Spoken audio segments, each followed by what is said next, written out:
রুমার গল্পের আসরে তোমাকে স্বাগত জানাই। আজকের গল্প গণতন্ত্রের সেপাই। বাসটা ছাড়ার পর ভালো করে লক্ষ্য করলাম লোকটাকে।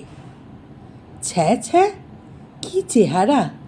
শুঁটকো পানি ফলের মতো মুখ, হনু দুটো ঠেলে উঠেছে, একেবারে চামড়া সার কঙ্কাল। হাইটি বাকি এইটুকুনি খড়বুড়ে মেরে কেটে 5-1, ছাতিও 28 হবে কিনা সন্দেহ। লিক লিক করছে হাত পা, খাঁকি উর্দি লতপত করছে গায়ে, যেন জোব্বা আলখাল্লা চড়িয়েছে। হা কপাল, এই লোকটা পুলিশ! এ নাকি আমাদের বুথ পাহারা দেবে। বয়সেরও তো গাছ পাথর নেই মনে হচ্ছে। মাথায় টুপি থাকার কল্যাণে চুল আছে কি নেই বোঝা দায়। তবে নিশ্চিন্তে আন্দাজ করা যায়, ঢাকনা খুললে 2-1 খাঁচি কাশফুল ছাড়া কিচ্ছু মিলবে না। এখনও কি রিটায়ার করার সময় হয়নি? মুখ থেকে বেরিয়ে গেল, দেখেছেন রমেশবাবু, কেমন একটা বুড়ো হাবড়াকে আমাদের সঙ্গে জুতে দিয়েছে।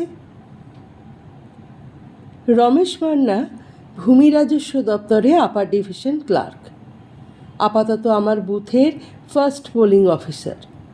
মধ্যবয়সী, পাকাপোক্ত, বেশ গোছানো মানুষ। বাসে উঠেই ব্যালট বক্স দুটোকে পায়ের কাছে নিখুঁত সেট করে ফেলেছে। একটু আগেও টিফিন বাক্স খুলে ছানা খাচ্ছিল, এখন কোলে কিডস ব্যাগ আঁকড়ে ঢুলছে মৃদু মৃদু। পটাং করে চোখ খুলল রমেশ। কিছু বললেন? ওই যে ওই পুলিশটাকে দেখুন, এর ঘাটের মরা, ওটাকে আমাদের সঙ্গে ট্যাগ করার কোনো মানে হয়? কি আর করা, রমেশ ছোট্ট হাই তুলল। যার ভাগে যা পড়েছে। লোকটা এখনও চাকরি করছে কি করে? বয়স তো মিনিমাম 70 হবে। রমেশ মুচকি হাসল। আপনি যেন কতদিন চাকরিতে ঢুকেছেন? এই 6th মান্থ রানিং, 31 মার্চ 6 মাস পূর্ণ হবে। অর্থাৎ সবে কলির ভোর। দিন যাক, সরকারি অফিসে অনেক রকম স্যাম্পল দেখতে পাবেন। রমেশ সামান্য গলা নামালো। এই যে আপনার 3rd পোলিং, নিরাপদ বারুই। ওর বয়স আপনার কত মনে হয়? 57-58। নিরাপদর এখনো 9 বছর চাকরি আছে, কি বুঝলেন? বয়স ভাঁড়িয়েছে বলছেন? ভাঁড়ানো কি বলছেন? বলুন পুকুর চুরি। এদের বয়সের কোনো হিসেবই নেই। গভর্নমেন্টের গ্রুপ ডি আর পুলিশের কনস্টেবল, এরা যে একসময় কি সার্টিফিকেট দেখিয়ে চাকরিতে ঢুকেছিল। কিন্তু এই তালপাতার সেপাই আমাদের কি কমে লাগবে? ঝামেলা হলে ম্যানেজ করতে পারবে ও। তবু তো বন্দুকধারী, সঙ্গে একটা রাইফেল থাকা মানেই বেশ বল ভরসা। বন্দুক কাঁধে তোলার ক্ষমতা আছে লোকটার। ধরে রাখতে গিয়েই তো শিরদাঁড়া বেঁকে গেছে। এই মেয়েটাকে ফলস রাইফেল দেয়নি তো পাবলিককে চমকানোর জন্যে? বাসের অনেকেই বোধহয় আমার মতোই ভাবছে। আরও 4টে পোলিং পার্টি রয়েছে বাসে, তারাও রীতিমতন কৌতুক ভরা চোখে দেখছে লোকটাকে। বাসের একেবারে পিছনের সিটে বসেছে পুলিশটা, দুপাশে আরও 4-5টা কচি কচি হোমগার্ড। সদ্য গোঁপ গজানো ছেলেগুলো মহাফক্কর, রগড় শুরু করেছে লোকটাকে নিয়ে। কি দাদু, দিদিমা প্রাণে ধরে ছাড়লো আপনাকে? ছোলা ছাতুর সঙ্গে বেঁধে নিয়েছেন তো দাদু? কাল কিন্তু আপনাকে লড়তে হবে। কিছু লড়তে হবে না, শুধু পালোয়ান দাদু একবার হাতের গুলিটা ফোলাবে, তাতেই সব। ঠাট্টা বিদ্রুপ শুনেও লোকটা নির্বিকার, যেন কানে শুনতেই পাচ্ছে না। হঠাৎই পাশের হোমগার্ড ছেলেটা বন্দুকটা নিয়ে টানাটানি শুরু করেছে খেলার ছলে। ঝটকা মেরে বন্দুক টেনে নিল লোকটা, খেপেও গেছে হঠাৎ। খোনা খোনা গলায় কি যেন বলল, শুনে হেসে গড়াগড়ি খাচ্ছে হোমগার্ড ছেলেগুলো। আমার বুথের 2nd পোলিং অফিসার তড়িৎ সাহা বসে আছে কনস্টেবলটার সামনে। সেও দেখে যোগ দিচ্ছে মশকরায়। উত্তেজিত মুখে তেড়ে তেড়ে উঠছে তালপাতার সেপাই, দাঁত মুখ খিচুচ্ছে। লোকটার বিটকেল মুখভঙ্গি দেখে অজান্তে আমার মুখেও বুঝি হাসি ফুটে উঠেছিল। রমেশ পাশ থেকে বলল, এতক্ষণে মনে হয় টেনশন কাটছে। ভেতরে একটা চোরা অস্বস্তি তো আছেই কদিন ধরে। জীবনের প্রথম ইলেকশন ডিউটি বলে কথা। লটবহর নিয়ে বাসে ওঠার পর থেকে অস্বচ্ছন্দ ভাব বেড়েছে, বই কমেনি। হৃৎপিণ্ডে একটা চোরা ধকপুকুনি টের পাচ্ছি সর্বক্ষণ। তবে আমি একজন অফিসার র্যাঙ্কের লোক, হতে পারি চুনোপুটি, তাও তো অফিসার। একজন গ্রুপ সি স্টাফের সামনে আমার নার্ভাসনেসটা প্রকাশ হয়ে পড়লে চলবে কেন? তাচ্ছিল্যের সুরে বললাম, দূর দূর, টেনশন আবার কিসের? গভর্নমেন্টের কাজ, যাব, করব, চলে আসব। এই তো চাই, খামোকা ঘাবড়ানোর আছেটা কি? এ তো এখন প্রায় রুটিন জব, তাই না? বছর বছরই হচ্ছে, হয় স্টেট, নয় মিউনিসিপ্যালিটি, নয় পঞ্চায়েত, কিছু না কিছু তো লেগেই আছে। জানেন এই নিয়ে আমার কটা ইলেকশন হলো? কটা? 13টা, তার মধ্যে 3বার পঞ্চায়েত ডিউটি। এখন ভোট নেওয়াটা আমার কাছে জলভাত হয়ে গেছে। সে আপনাকে দেখে বোঝাই যায়। তা যায়, তবে কি জানেন বোসবাবু, প্রথমবার ভোট করার আগে আমিও খুব ঘাবড়ে মাবড়ে পেচ্ছা পায়খানা বন্ধ হবার জোগাড়। সেবার অবশ্য ডিউটিও পড়েছিল বেশ ডিস্টার্বড এলাকায়, প্রপার হাওড়ায়, বেলিলিয়াস রোডে। আমার প্রিসাইডিং অফিসার ছিলেন এক অধ্যাপক, বয়স্ক মানুষ, তবে তারও সেবার প্রথম ডিউটি। তিনিও বেজায় নার্ভাস, ঠকঠক করে কাঁপছেন। তার কাঁপুনি দেখতে দেখতে আমার ভয় উবে গেল। সে তুলনায় আপনি তো যথেষ্ট স্টেডি আছেন। হাসি পেয়ে গেল। যাক, টেনশনটা তাহলে মোটামুটি লুকোতে পেরেছি। আলগাভাবে বললাম, না, একটু আনইজিনেস তো আছেই। একেবারে অজানা অচেনা জায়গায় যাওয়া, সেখানকার লোকজন কেমন হবে। আপনি কিছু খোঁজ নিয়েছেন মান্নাবাবু? কী ব্যাপারে? মানে এই জায়গাটা কেমন? আরে খোঁজ নেওয়ার কি আছে? আমাদের বাসের এই 5টা টিমকে দেখলেই তো আঁচ করে নেওয়া যায়। কীরকম? বাকি 4টে বুথের জন্য 2জন আর্মড পুলিশ, কিন্তু আমাদের জন্য সবেদন নীলমণি ওই একটি, তাও আবার ওরকম ঝিরকুটিয়া। অর্থাৎ আমাদের সেন্টারটা মোটামুটি পিসফুল। ঠিকই ধরেছেন, হয় খুব শান্তিপূর্ণ এলাকা, নয় পুরোপুরি এক পার্টির রাজত্ব। আর একটা কথা মনে রাখবেন, লোকাল লোকের সঙ্গে একদম নো মাখামাখি। পোলিং এজেন্টদের সঙ্গে তো নয়।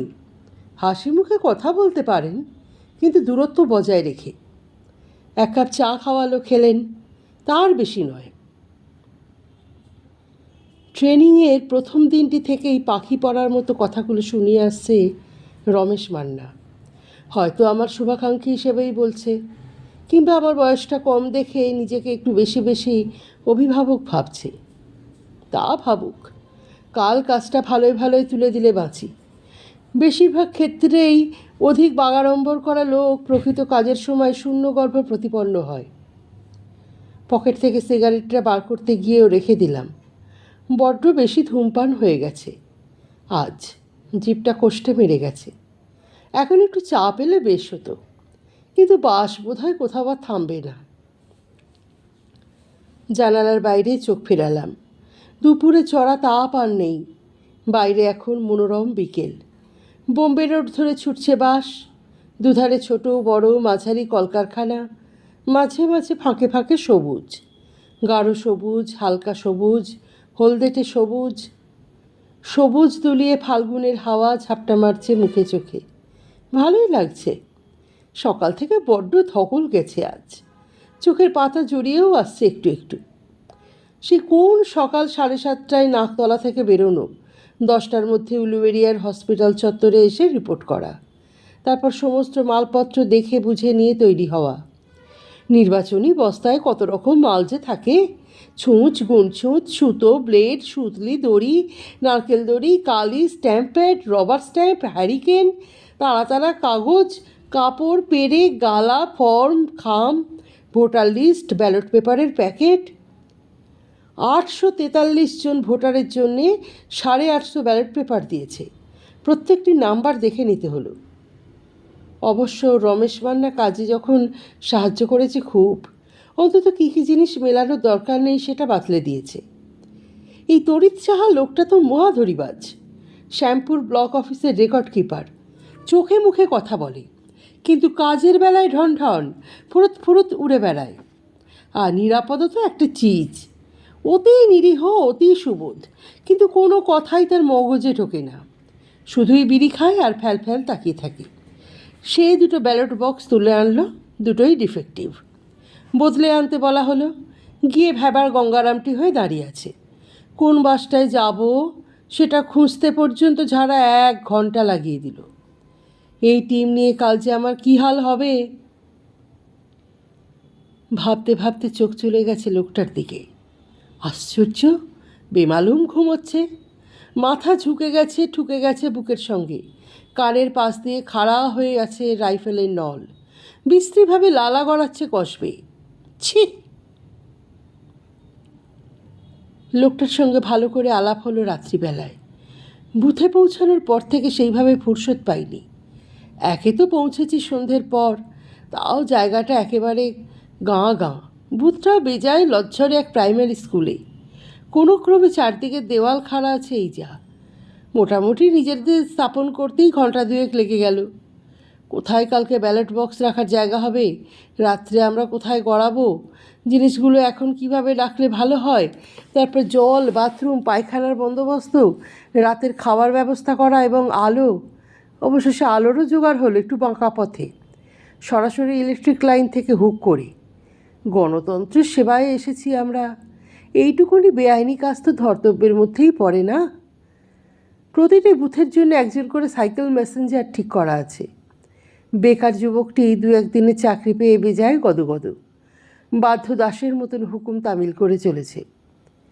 রমেশ মান্নার ফরমাস মতো কোনো এক ডেকোরেটরের দোকান থেকে স্ট্যান্ড ফ্যানও জোগাড় করে আনলো। বেঞ্চি সাজিয়ে ফ্যান চালিয়ে ঘুমোনোর তোফা আয়োজন। আর কি চাই? স্থানীয় মাতব্বরেরা এসে আগেই দেখা করে গেছে। পার্টির লোক, এমনই প্রভাবশালী লোক, প্রত্যেকেরই এক কথা, অনন্তখোলার মতন শান্তিপ্রিয় গ্রাম গোটা হাওড়া জেলায় আর দুটো নেই। শুনে খানিকটা ভরসা পাওয়া গেল। তবে রমেশ মান্না কালের কাছে পিনপিন করে চলেছে। পরের মুখে শুনে ঝাল খাবেন না বোসবাবু, ফলেন পরিচয়তে। সেবার আমার ভাটোরায় ইলেকশন ডিউটি পড়েছিল। শুনেছিলাম দেউলগাছি মৌজার মতন শান্ত জায়গায় নাকি ভূভারতে নেই, অথচ ভোটের দিন লঙ্কাকাণ্ড হয়ে গেল। কাল দিনের আলো ফুটতে দিন, যা বোঝার সরেজমিনে বুঝে নেব। তা রমেশ মান্না যতই কুগাক, মনে মনে একটু স্বস্তি নিয়েই কাজে বসলাম। তরি তা নিরাপদ দুখানা টেবিলে চট ঘিরে ব্যালট পেপারে চাপ মারার জায়গা করে ফেলেছে। হ্যারিকেনের জন্য তেল এনে দিয়েছিল সাইকেল মেসেঞ্জার। চট ঘেরা জায়গা দুটোতে কাল আলো দিতে হবে। বাড়িয়ে কমিয়ে দুটো হ্যারিকেনই পরীক্ষা করে নিল রমেশ। হোমগার্ড ছেলে দুটিও বসে নেই, অতিরিক্ত বেঞ্চি, হাই বেঞ্চি বার করে দিয়েছে সামনের মাঠে। ঘরটারগুলো সাফসুতরো করছে। এখন 1000 গন্ডা ফর্ম ভরতে হবে কাল। শৈশাবুতগুলো সেরে রাখছি। নৈশাহার এসে গেল। মেনু মন্দ নয়, ভাত, ডাল, ঝিরিঝিরি আলু ভাজা, চিকেন। খেতে খেতে হালকাভাবে মার কথা মনে পড়ল। খুব কি দুশ্চিন্তা করছে আজ? নিশ্চয়ই টিভি খুলে বারবার খুঁজছে হাওড়ায় কোথাও কোনো গণ্ডগোল হলো কি না। বলেছিল পারলে একবার রাতে ফোন করিস। এই অদ জায়গায় এখন রাতে আমি ফোন কোথায় খুঁজব? স্কুলের সামনে ভালি মাঠ, একপাশে ছোট পুকুর। খাওয়া সেরে পায়ে পায়ে পুকুর পাড়ে গিয়ে দাঁড়ালাম। আরাম করে একটা সিগারেট ধরিয়েছি। হাওয়া বইছে মৃদুমন্দ, দক্ষিণা বাতাস হৃদয় জুড়ানো। মনে মনে ভাবছি কাল কতক্ষণে দায়ে উদ্ধার করে বাড়ি পালাবো। সিগারেট শেষ করে ফিরছি, ঘরে ঢুকতে গিয়েও দাঁড়িয়ে গেলাম। দাওয়ার কোণে এঁকে ওভাবে কোলকুঁজো হয়ে বসে বুড়ো পুলিশটা না, উর্দি টুপি ছেড়ে লুঙ্গি পরে নিয়েছে, এ খালি গা। একে তো এখন সুদূর কল্পনাতেও আরক্ষক ভাবা কঠিন। কি মনে হলো পায়ে পায়ে কাছে গেলাম। কি করছেন এখানে বসে? ধর্মর করে উঠে দাঁড়ালো লোকটা। আগে স্যার একটু টান মতন উঠেছিল, তাই হাওয়ায়। আপনার অ্যাজমা আছে নাকি? না, মানে তেমন কিছু নয়, শুধু এই গরম শীতের মধ্যিখানে একটু। এই সর্বনাশ, কালকে আপনি ডিউটি করবেন কি করে? সঙ্গে সঙ্গে লোকটা টান টান, হাড়ের খাঁচা প্রকট হয়েছে আরও। তড়িঘড়ি বলে উঠল, না না স্যার, ডিউটি আমি ঠিক করে দেব। একটু ঘুমিয়ে নিলেই দেহ টাটকা হয়ে যাবে, দেখবেন ডোবাবেন না। সিগারেট ধরালাম আর একটা আলগাভাবে জিজ্ঞেস করলাম, তো চাকরি আর কতদিন আছে আপনার? চাকরি তো আর নেই স্যার, আমি রিটায়ার করে গেছি। সে কি? আমি রীতিমতো চমকিত। তাহলে ডিউটিতে এলেন কি করে? এই ভোটের জন্য কল দিল স্যার, পুলিশ কম পড়েছিল। এরকম আবার হয় নাকি? হয় স্যার, হয়। আমি তো আগের ইলেকশনেও ডিউটি করেছি, তবে এমনি এমনি ডাকে না স্যার, নিজেকেও একটু তদবির করতে হয়। স্ট্রেঞ্জ। তো কতদিন হলো রিটায়ার করেছেন? আগে 5.5 বছর। অর্থাৎ হিসেব অনুযায়ী লোকটার বয়স 65-66। হুম, এখানেও জল মেশানো আছে, 70-এর কম হতেই পারে না। আমার ক্ষণিক নীরবতায় লোকটা যেন আশঙ্কিত হয়েছে সামান্য। গলা ছেড়ে বলল, শরীর স্বাস্থ্য নিয়ে আমার কিন্তু ভালোই আছে স্যার।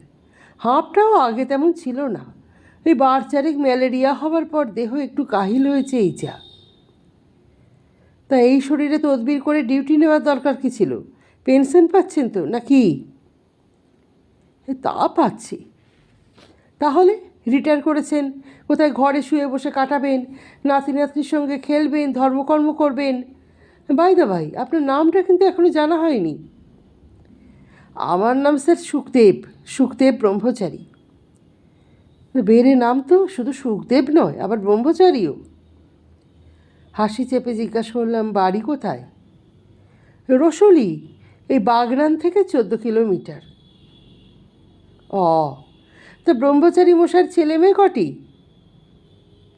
আগে 7, 6 মেয়ে 1 ছেলে। এই বলেন কি? হ্যাঁ, আমি তো প্রায় আঁতকে উঠলাম। মুখ দিয়ে বেরিয়ে যাচ্ছিল, সরকারি চাকুরে হয়ে 1.25 ঘন্টা বাল বাচ্চা পয়দা করেছেন, আপনাকে তো পুলিশে দেওয়া উচিত। কথাটা হাস্যকর শোনাবে বলে কোনো ক্রমে সামনে নিয়ে বললাম, এতগুলো? ওই মা ষষ্ঠীর কৃপা স্যার, তিনি শুধু পরপর মেয়েই দিয়ে যাচ্ছিলেন, ওই বংশ রক্ষা হচ্ছিল না। শেষে ছেলে দিলেন সেই 8 নম্বরে গিয়ে, মাঝে একটি মেয়ে তো আঁতুড়েই। ঘর থেকে বিজলিবাতির চিলটা আলো এসে পড়েছে সুখদেবের মুখে। সেই মুখ পলকের জন্য মলিন যেন, আবার পলকেই উজ্জ্বল। ছেলের আমার খুব মাথা হয়েছে স্যার, 8ম গর্ভের সন্তান তো, প্রতিবার ক্লাসে ফার্স্ট হয়। এই বছর তো ক্লাস 9-এ উঠেছে। আহা, শ্রীকৃষ্ণের গৌরবে গর্বিত পিতা বসুদেব যেন। বললাম, বাহ, তা ছেলেদের মেয়েদের লেখাপড়া শিখিয়েছেন? বড় মেয়ে 3টে স্কুল পাশ করেছিল, বাকি 3টেকে আর অত দূর টানতে পারলাম না। কেন? এই মাথা ছিল না স্যার। সেই চিরন্তন বাহানা। গলা ভারী করে বললাম, মাথা ছিল না নাকি পড়ালেন না? পড়িয়ে কি সুসারটা হবে স্যার, আয় তো আর হবে না, শুধুই ব্যয়। মেয়েদের বিয়ে দিতে দিতেই তো সর্বস্ব গেল, এখনও দুটো বাকি রয়ে গেছে। কিভাবে যে কি হবে, রিটায়ার করে যে কটা টাকা পেলাম সেজো আর শানোকে পার করতেই বড় চাপে আছি স্যার। বলে কি লোকটা, রিটায়ারমেন্টের টাকাটুকুই শুধু সম্বল ছিল? সারা জীবন পুলিশে চাকরি করেও বেটা 2 পয়সা কামায়নি, ধর্মপুত্র যুধিষ্ঠির ছিল নাকি? সুখদেব বুঝি মনের কথা ধরে ফেলেছে। কেশবিরল মস্তকে হাত বোলাতে বোলাতে বলল, মিথ্যে বলবো না স্যার, চাকরিতে উপরি কিছু ছিল, তাতেই মেয়েগুলো তাও পার হয়েছে, একটু একটু জমিও কিনতে পেরেছি, এই বিঘে 2 মতন। কিন্তু কপালের লিখন কে খণ্ডাবে স্যার? গেলবারের আগের বার বন্যা হলো খুব, রূপনারায়ণে। পুরো জমি বালিতে ভরে গেল। পলি নয় স্যার, বালি, মোটা দানার বালি। কোত্থেকে এলো কে জানে। কপিটা, মূলোটা, বেগুনটা হতো, ধানও উঠত কয়েকবার। দূষণ কোনো চাষই নেই। পাঁচটা পেট চালাতে গিয়ে এখন পাগল হওয়ার জোগাড়। চালটা এই বছর ছাইব ভেবেছিলাম, দেখি এই ডিউটির টাকায় কদ্দূর হয়। বেচারা, যেন পুলিশ নয়, যেন সংসারের ভারে নুবজ এক গরিব বৃদ্ধ। দীর্ঘশ্বাস ফেলছে। সুখদেব মৃদুস্বরে বলল, স্যার, একটি আর্জি রাখব? কি? না বলতে পারবেন না স্যার। বলুন তো আগে শুনি। সুখদেব ইতিয়তি চাইল। পোলিং পার্টির বাকি সবাই ঘরে এখন গজল্লা চালাচ্ছে জোর। এখান থেকেও তার গলা পাওয়া যাচ্ছে, বিশেষ করে এই তড়িৎ সাহার। ওদের কানে আমাদের বাক্যালাপ যাওয়ার কোনো সম্ভাবনা নেই। তবু সুখদেবের গলা অস্বাভাবিক নেমে গেল। কাইন্ডলি হারিকেন দুটো আমায় দেবেন স্যার। এ কোন হারিকেন? বুথের। সুখদেব হাত কসলাচ্ছে। আমার পরিবার স্যার পই পই করে হারিকেন দুখানা নিয়ে যেতে বলেছে। কিন্তু ও তো ইলেকশনের মাল, ফেরত দিতে হবে। ওরকম হলে আপনি বলে দেবেন স্যার, ড্যামেজ। সুখদেবের মুখে একটা ধূর্ত হাসি ফুটেই মিলিয়ে গেল। ওরা স্যার খুশি হবে। বছর বছর ইলেকশন, বছর বছর হারিকেন কেনা, ওদেরই তো পোয়া 12 স্যার। দুটো পয়সা আসা যাওয়া করে। এই ভোট মহাযজ্ঞে কতজনের যে কতভাবে বরাত খোলে। হয়তো লণ্ঠনের অর্ডার ধরেই কোনো সাপ্লায়ার লাল হয়ে গেল। তার থেকে গুণগাড়া কমিশন এলেও। বাঁকা হেসে বললাম, আচ্ছা, সে দেখা যাবে। আপনি কিন্তু কথা দিলেন স্যার। সুখদেবের গলা আবার খাদে। প্রায় ফিসফিস করে বলল, নিরাপদবারই হারিকেন দুখানা টার্গেট করেছে স্যার। ফার্স্ট পোলিংকে বলছিল, আমি সকর্ণে শুনেছি। তো আপনি আগে থেকে কাউকে কিছু বলবেন না স্যার, জানলে হয়তো চিমনি ভেঙে রেখে দেবে। কেন ভাঙবে কেন? নিতে পেল না তাই? গতবার প্রিসাইডিং অফিসার আমাকেই দিয়েছিলেন বলে থার্ড পোলিং কাঁচ ফাটিয়ে রেখেছিল। তাই নাকি? হ্যাঁ স্যার। সুখদেবের গলায় আকুতি। আমার কথাটা ভুলবেন না স্যার, আমার পরিবার কিন্তু হ্যারিকেন দুটোর জন্য অপেক্ষা করে আছে। গম্ভীর হতে গিয়েও হেসে ফেললাম। ইলেকশনের দিন কত মানুষ যে কত কিছুর অপেক্ষায় থাকে। অনন্তখোলা সত্যিই শান্তিপূর্ণ জায়গা। সকাল 7:30টায় ভোট শুরু হয়েছিল। 12টার মধ্যে প্রায় 500 ভোট পড়ে গেল। নারী পুরুষ আসছে ঝাঁকে ঝাঁকে, তবে মোটামুটি সুশৃঙ্খলভাবে। বাইরে হোমগার্ড দুটোর প্রায় কিছুই করার নেই। তারা অলস মেজাজে লাঠি হাতে ঘুরছে মাঠটায়। সুখদেবও দিব্যি নিশ্চিন্ত, বন্দুকখানা দেওয়ালে দাঁড় করিয়ে রেখে পায়চারি করছে। ঘরের ভিতরেও বেশ মাখো মাখো পরিবেশ। এখানে লোকসভার প্রার্থী আছে 3 জন। পার্টির পোলিং এজেন্টরা নিজেদের মধ্যে গল্পগাছা করছে। আমাদের বেশ কয়েকবার চাও খাওয়ালো। 1:45 নাগাদ বুথ প্রায় ফাঁকা। 2-5 মিনিট অন্তর অন্তর এক আধজন ভোটার আসছে, ভোট দিয়ে চলে যাচ্ছে। চাপ নেই দেখে রমে তার তড়িৎ খেতে চলে গেল পাশেই একটা দোকানে। আমারও মানসিক জড়তা সম্পূর্ণ কেটে গেছে। নিজেই সামলাচ্ছি ওদের কাজ। ওরা ফিরলে আমিও টুক করে ভোজনটা সেরে আসব। ঠিক সেই সময় বাইরে একটা চেঁচামেচির আওয়াজ। দেখ না দেখ, 8-10 লোক একটা 20 বছরের ছেলেকে হাঁচড়াতে হাঁচড়াতে ঘরে নিয়ে এলো। দলের একজন চড়ার স্বরে বলল, এইসব কি হচ্ছে? হ্যাঁ, ভোট দিতে এসেছেন না ছেলে খেলা করছেন? রমেশ মান্না রীতিমতন গলা চড়িয়ে বলল, কি হয়েছেটা কি? আপনারাই বা বুথের ভিতরে ঢুকেছেন কোন রাইটে? Without my prior permission? হ্যাঁ হ্যাঁ, আবার রাইট মারাচ্ছে। একজন চোখ লাল করে খেঁকিয়ে উঠল, এই যে ছেলেটা 3বার ভোট দিয়ে গেল, দেখতে পারেননি? চোখে ঠুলি পড়েছিলেন? ঝলক দেখলাম ছেলেটাকে। সত্যি দিয়েছে নাকি? টের পাইনি তো। শ্যামলা রং, বেশ ভালো মানুষ মুখ। একে দেখেছি আগে? মনে করতে পারছি না। গলার স্বর একই রকম উচ্চগ্রামে রেখে বললাম, ওইভাবে চোখ পাকিয়ে কথা বলছেন কেন? আমি প্রত্যেককে চিনে রাখবো কী করে? আপনাদের পোলিং এজেন্ট তো বসে আছে, সে কিছু বলেনি কেন? অমনি পড়াং করে লাফিয়ে উঠেছে এক পোলিং এজেন্ট। খানিক আগেও মুখে বেশ হাসি খেলছিল তার, হঠাৎই চেয়াল শক্ত। বেমালুম বলে দিল, আমি তো অনেকক্ষণ ধরেই অবজেকশন দিচ্ছি, আপনারা তো কেউ শুনছেন না। কেমন যেন ঘুলিয়ে গেল সব। হতভম্ব মুখে বললাম, আপনি কখন বললেন? কখন প্রোটেস্ট করেছেন? করেছি তো। পাশের পোলিং এজেন্ট চুপচাপ নাটক দেখছিল এতক্ষণ। কাঁধ ছাকিয়ে বলল, স্যার পুরনো জালি কেস, ও নিজেদের লোককে সাজিয়ে এনেছে একটা ঝামেলা পাকানোর জন্যে। সালা, আমরা ঝামেলা পাকাচ্ছি? বলতে বলতে একজন আস্তিন গুটিয়ে তেড়ে গেল ছেলেটার দিকে। বুকের পাটা থাকে তো বাইরে আয়, থেঁতো করে দেব। সঙ্গে সঙ্গে 4-5 জন আমার মুখের সামনে আঙুলের শাসাতে শুরু করেছে, এক্ষুনি একে অ্যারেস্ট করতে হবে, অ্যাট ওয়ান্স। আমার হাঁটুর জোর আবার কমে এসেছে। তবু বললাম, ও যে 3বার ভোট দিয়ে গেছে, তার প্রমাণ কি? আমরা বলছি সেটাই প্রমাণ, সাহস তাকে তো অস্বীকার করুক।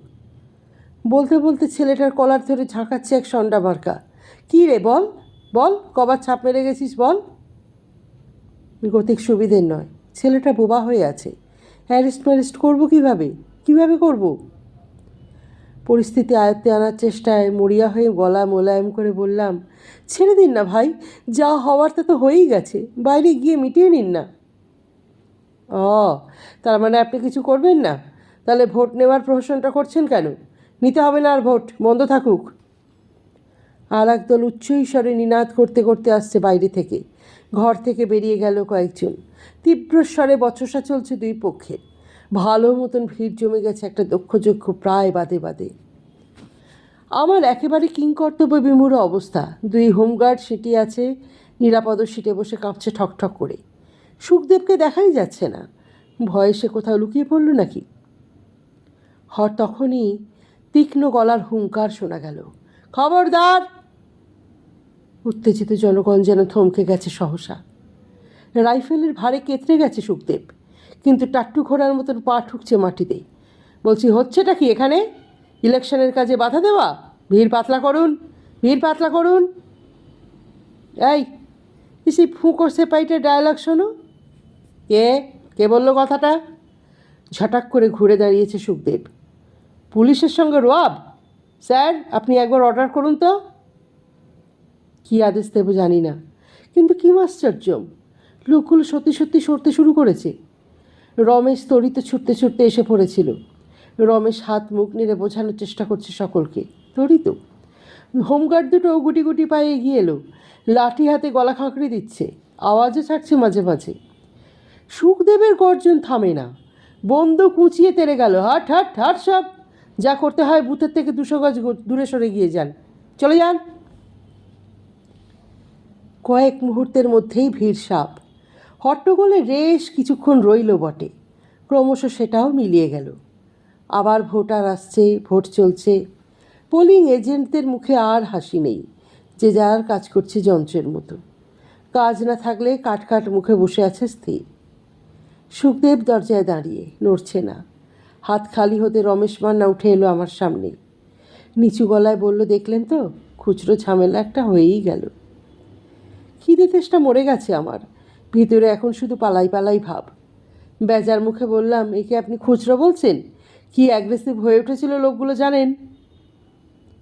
আরে দূর দূর, তেমন জাত বদমাইশ হলে আমরা কি ওদের তাড়াতে পারতাম? আমরা বলছেন কেন, বলুন সুখদেব। না বলে পারলাম না, আপনারা তো দিব্যি আমাকে একা রেখে কেটে পড়েছিলেন। রমেশ যেন সামান্য আহত হলো, গোমরা মুখে বলল, ওর তো কাজই ওইসব সিচুয়েশন ফেস করা। না, তবু লোকটা সাহস আছে বলতে হবে। ওই বুড়ো মানুষ একা হটিয়ে তো দিল? ও হটায়নি, ওর বন্দুক হটিয়েছে। পাবলিক ওই রাইফেলের নলটাই চেনে, কে পেছনে আছে তাই দেখে না। সে যাই বলুন, গর্জে তো উঠেছে। ও কি আর গর্জেছে, গর্জন করেছে ওর উর্দি। তড়িৎ পাশ থেকে ফোড়ন কাটল। খাকি উর্দির একটা আলাদা পাওয়ার আছে না? তারপর বুড়ো একদিনকা কোটাল বনেছে। রমেশ ঠোঁট বেঁকিয়ে হাসল। রাইফেল হাতে পেলে ওর জোশ তো এখন 5 গুণ বাড়তে বাধ্য। কথা বাড়াতে আর ইচ্ছা হলো না। মহিলা ভোটারও এসে গেছে 2 জন। রমেশ তড়িৎ কাজে ব্যস্ত হলো আবার। উঠে বাইরেতে এসে সিগারেট ধরালাম। শক্ত হাতে রাইফেল ধরে সুখদেব এখনও দরজায়। গুটগুটে পাঁজরা সর্বস্ব তালপাতার সেপাইটির মধ্যে সত্যিই যেন এক বলদৃপ্ত ভাব জেগে উঠেছে। শিরদাঁড়া একেবারে সোজা, টান টান। সুখদেব কি সত্যিই সাহসী, নাকি হারিয়ে যাওয়ার ক্ষমতা ক্ষণিকের জন্য ফিরে পেলে মানুষ এইভাবেই উদ্দীপিত হয়? সুখদেবকে চিনতে পারছিলাম না। কালকের লোকটা আর আজকের লোকটা কি এক? অন্ধকার নেমে গেছে অনেকক্ষণ। ব্যালট বাক্স বাঁধাচাঁদা করে রেডি হয়ে গেছি, কিন্তু আমাদের বাসের এখনও দেখা নেই। বুথের বাইরে অপেক্ষা করছে একটা ছোট্ট জনতা। আমাদের রওনা না করিয়ে তারা নড়বেই না। আমরা ভোটবাবু বলে কথা। সারাদিন নিরাপদকে বিশেষ কথা বলতে দেখা যায়নি। এখন সে ঈষৎ চঞ্চল। একবার হোমগার্ডদের সঙ্গে নিয়ে গুজগুজ করছে, একবার তড়িৎ সাহার সঙ্গে। বসে থাকতে থাকতে কোমর ধরে গেছে। ভাবছি আর একবার চায়ের অর্ডার দেবো কি না। গুটি গুটি পায়ে নিরাপদ এসে সামনে দাঁড়ালো। অনেকটা ঝুঁকে প্রায় আমার কানে কানে অভিযোগ পেশ করলো, ওই সুখদেব কনস্টেবল কিন্তু অন্যায্য কাজ করেছে স্যার। কেন, কি করলো? যেন কিছুই জানি না এমন ভঙ্গিতে জিজ্ঞেস করলাম। কাল 5 লিটার কেরোসিন কেনা হয়েছিল, 2 লিটারের মতন তেল বেঁচেছিল, ওই বুড়ো পুরোটা মেরে দিয়েছে। নিরাপদও গজগজ করে উঠল। তেলটুকু কি আমি পেতে পারতাম না স্যার? ও, এই ব্যাপার। এই লণ্ঠন প্রাপ্তির আশায় আশায় তেলটাও গেড়িয়েছে। না, বুড়োকে যতই দেখছি মোহিত হচ্ছি। ডেকে একটু দাবড়াবো? তো এই মুহূর্তে এই সামান্য কেরোসিন তেল নিয়ে কুটকচালি আর ভাল লাগছে না। তাছাড়া বুড়োক্ত মুখে বললাম, যাও তো, আমি মরছি এখন নিজের জ্বালায়। বেশি রাত হয়ে গেলে উলুবেড়িয়া থেকে ট্রেন পাবো কি না তার ঠিক নেই। রমেশ মান্না খানিক তফাতে বেঞ্চিতে বসে ঘড়ি দেখছে ঘন ঘন। উদ্বিগ্ন মুখে বলল, শেষ রক্ষা বোধহয় হলো না বোসবাবু। নির্ঘাত অন্য কোনো বুথে ক্যাচাল হয়েছে। বলছেন? এই নইলে বাস এত দেরি করে? 4টে পোলিং পার্টি তো পাশাপাশি গ্রামের, এতক্ষণে সকলকে কুড়িয়ে বাড়িয়ে এসে যাওয়া উচিত। রমেশ আর একবার ঘড়ি দেখল। একটা কথা আমি কিন্তু আগে থেকেই বলে রাখছি বোসবাবু, এই কুলগাছিয়ার মোড়ে আমি নেমে যাব। আমার সঙ্গে উলুবেড়িয়া অবধি যাবেন না? কী হবে গিয়ে? জানবে আবার এতটা পথ আসা। কিন্তু মালপত্র নিয়ে আমি একা। আপনি পারবেন স্যার, ইয়ং ম্যান, এত স্মার্ট লোক। রমেশ একগাল হাসল। কত বড় একটা ঝামেলা আপনি সামলে দিলেন। সালা অয়েল করছে কাল থেকে সারাক্ষণ বোসবাবু করে এখন শেষবেলায় স্যার। কাজে অনেক সাহায্য করেছে ঠিকই, তবে নিজের ধান্দাটি ঠিক বোঝে। রাতের খাওয়াটা কন্টিনজেন্সির টাকায় চালিয়ে দিল। চা খেয়েছে অন্তত 15 বার, একবারের জন্য উপরহস্ত করেনি। এখন আমায় ফেলে রেখে কাটবে, যেন গৃহসুখে কমতি না হয়। কাজ ছাঁকিয়ে বললাম, যা ভালো বোঝেন। বলতে না বলতেই বাসের আবির্ভাব। গণ্ডগোল তেমন হয়নি কোনো বুথেই, শুধু এক জায়গায় 1150 ভোটার ছিল। ভিড় সামলাতে প্রিসাইডিং অফিসার অসুস্থ হয়ে পড়েছিল সামান্য। ঘাবড়ে মাবড়ে বেশ কয়েকবার যাতায়াত করেছে বাথরুমে, তাই এত দেরি। ছপাং ছপাং করে বাক্স উঠে গেল, সঙ্গে আমরাও। ব্যাস, এবার প্রত্যাবর্তন। সমবেত কন্যাপক্ষকে টাটা করে বরযাত্রীর বিদায়। বাসে কিচকিচ কলকল হচ্ছে খুব। এ পোলিং পার্টি ও পোলিং পার্টিতে গল্প চলছে, সঙ্গে সঙ্গে টুকরো টাকরা চুটকি রসিকতা। রমেশ মান্নার মতো আরও কয়েকজন নেমে যাবে পথে। তারা গিয়ে কন্ডাক্টরের সঙ্গে ভাব জমালো। শ্রান্তিতে ঢুলছে কেউ বা সেবন করছে দক্ষিণা বাতাস। সুখদেব এবারও বাসের পিছনের সিটে। হোমগার্ড 2জন আছে সুখদেবের পাশে, তবে তারা এখন আর বুড়োকে নিয়ে ইয়ার্কি ফাজলামি করছে না। কেরোসিন ঝাড়ুক আর যাই করুক, সুখদেবের দুপুরের মূর্তি বুঝি ওদের সমীহ আদায় করে নিয়েছে। সরু ভাঙাচোরা পিচ রাস্তা, দুধারে বাঁশবন, আম জাম কাঁঠালের জমাট অন্ধকার, পুকুর ডোবা, ডান ধান ক্ষেত। বাস চলেছে ঠিকুর ছাঁকাতে। আকাশে চাঁদ উড়েছে একটা, অর্ধবৃত্তাকার চাঁদ, চরাচরে মিহি জ্যোৎস্না। হাইওয়েতে পড়ার পর বাসের গতি মসৃণ হলো। কোমল বাতাসে লেগে এসেছিল চোখের পাতা। তড়িতের ডাকে চটকা ভাঙল। উঠুন স্যার, এসে গেছি। চোখ রোগড়ে সোজা হলাম। কবজি উল্টে দেখে নিলাম সময়টা 9টা। খুব রাত হয়নি তো। নিরাপদও ব্যালট বক্স তুলে দিয়েছে কাঁধে। বাকি মালপত্র সাপটে সুপটে নিয়েছি। বললাম, চলো চলো। রমেশ মান্না তো মাঝপথেই ভাগলবা। তড়িত কাউন্টারে পৌঁছে দিয়েই পলকে ভ্যানিস। ছোট্ট লাইন। দাঁড়িয়ে থাকতে থাকতেই হোমগার্ড দুটো ডিউটি কাগজে সই করিয়ে নিয়ে ধাপ। পাশে শুধু লটবহরের জিম্মাদার হয়ে নিরাপদ, তার পিছনে পাহারাদার আর সুখদেব। মিনিট কয়েক যেতে না যেতেই নিরাপদও ঘাড় চুল করছে। আমি কি এবার যেতে পারি স্যার? যাবে? আচ্ছা যাও। মুক্তি পেয়েও নড়ল না নিরাপদ। সেই দৃষ্টিতে তাকিয়ে আছে পাশে রাখা মালের বস্তাটার দিকে। কি যেন বলি বলি করেও বলল না। ছোট্ট একটা শ্বাস ফেলে চলে গেল ধীর পায়ে। হ্যারিকেন দুটোর কথা বলতে চাইছিল কি? দরকার নেই বাবা, ঝুট ঝামেলায়। সরকারি মাল সরকারকে জমা দেওয়াই ভালো, সেটাই উচিত কাজ। কাউন্টারে বুঝিয়ে দিচ্ছি কাগজপত্র, বস্তাটাও দিয়ে দিলাম। খুলে মেলাচ্ছে একজন। হঠাৎ বলে উঠল, আপনার হ্যারিকেনগুলো কোথায়? আমি যেন বিদ্যুৎপৃষ্ট। প্রাপ্তিযোগের ঠান্ডা লড়াই সামলাতে সামলাতে নিজের হাতেই থলিতে ভরেছিলাম লণ্ঠন দুটো। কি গেল কোথায়? ঝটিতেই পিছনে তাকিয়েছি। এ নির্ঘাত সুখদেবের কাজ। ব্যাটা না বলে হাতিয়ে নিল। সুখদেবের পায়ের কাছে 17 ইঞ্চিতে বাঁধা বোর্ডিং, তার একটা দিক ঝোলা। আমার সঙ্গে চোখাচোখি হতে এই মুখটা পুরো গরুচোরের মতো হয়ে গেল। করুণ দৃষ্টিতে তাকিয়ে আছে। কাটি কাটি আঙুলগুলো বুকের কাছে জড়ো করলো প্রার্থনার ভঙ্গিতে। এ মেজাজ খিচড়ে গেল আমার।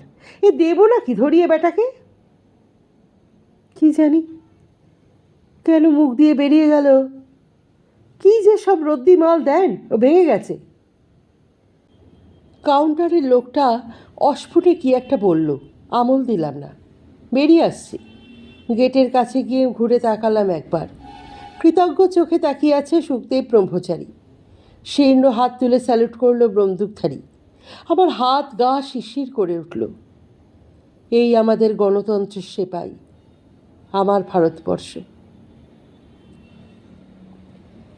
আজকের গল্পটি কেমন লাগলো, তোমার মূল্যবান মতামত অবশ্যই কমেন্ট বক্সে লিখে জানিও। গল্পটি ভালো লাগলে একটি লাইক করে দিও, শেয়ার করে দিও পরিচিত এবং প্রিয়জনদের মধ্যে। আর যারা এখনও চ্যানেলটি সাবস্ক্রাইব করনি, তারা কিন্তু চ্যানেলটি সাবস্ক্রাইব করতে ভুলো না। অপেক্ষা করো পরবর্তী গল্পের জন্য।